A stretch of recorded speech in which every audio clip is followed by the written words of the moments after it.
لم يكن هذا الشخص بانتظار زائر غير متوقع يضع نهاية لقصته بعد أن كان العشرات بل المئات من العراقيين ضحاياه.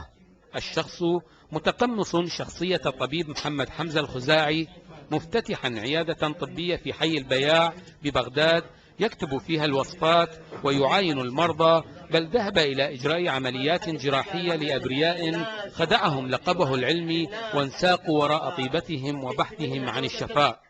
إذا أنت مو طبيب. مو طبيب، أنت هاي شو اسمه اللجنة تقيمنا. أنا مو طبيب. أنا طبيب، أنا قيمت، أنا المفتش العام.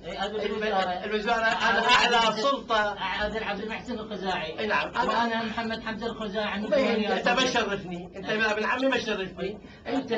أنت ما طول اعتديت على حرمات الناس. منو اعتديت على حرمته؟ طبعا اعتديت على حرمات المرضى بتقمصك شخصية طبيب.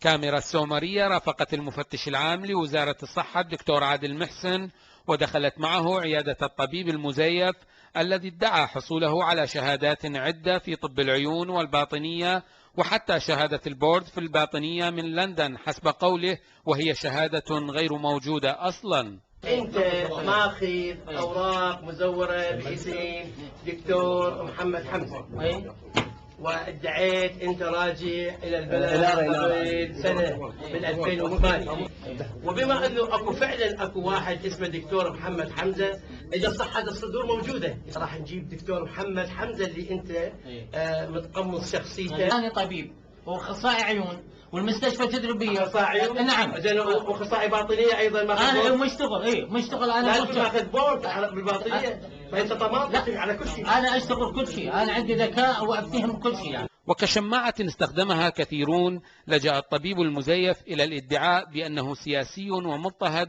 عائد توا إلى العراق. أنا من السياسيين طالعين خارج العراق. على رأسي. أكو واحد ما يعرف شنو مكونات الرتنة. أنا من السياسيين المطاردين. ما له علاقة بالدكتور، أنا أحكي علم، السياسة، أنت السياسة اليوم ما تبيك.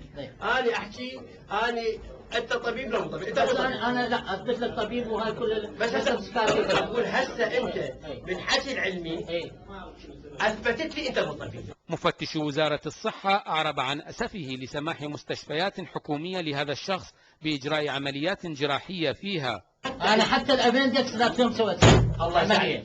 روح شوف مستشفى الإمام علي، شوف قدراتي. شوف أنا كم عملية مسويها هناك مستشفى. أقول لك تصور أني ما خبرت مدير المستشفى والأطباء قبل ما أجي، وأنا معني ما دققت المرضى اللي عالجهم كم واحد توفى تحت إيده، لأن هذا إذا أكو ناس توفوا تحت إيده معناتها هذه قضية قتل. حقيقة سأساعد إدارة المستشفى ليش ما اتخذوا أي إجراء عندما لاحظوا عدم وجود أي مؤهلات أن يكون طبيب. وللاعتداء على أرواح المواطنين أوجه عدة.